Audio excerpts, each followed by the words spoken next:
Welcome to VATS Consulting.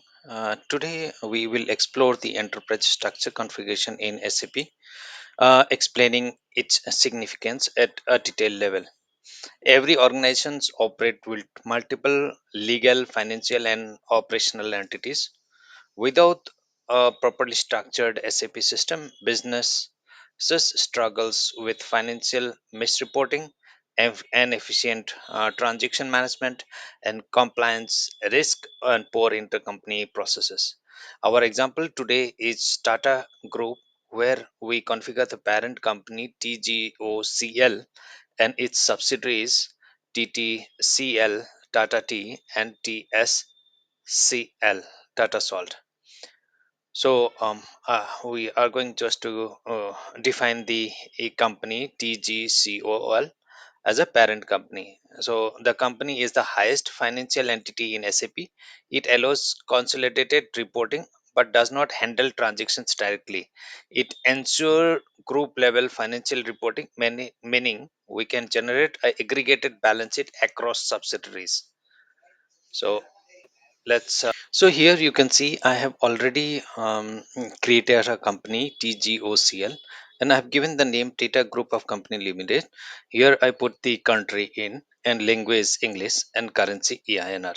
Same way you can create it. I have already created it. So how to create this one? I will just show you. I'm just going out of the screen and I'm just logging out. No, no, no, I will not log out. I will show you later how to log in.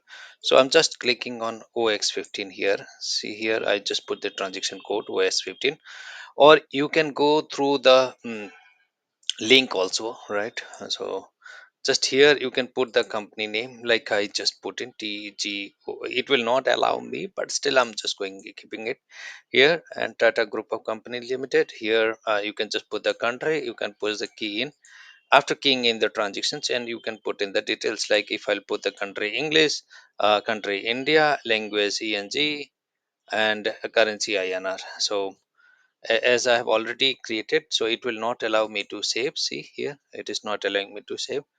So this is the way to create a company code. So these steps set up the parent company, but does not establish the financial transactions.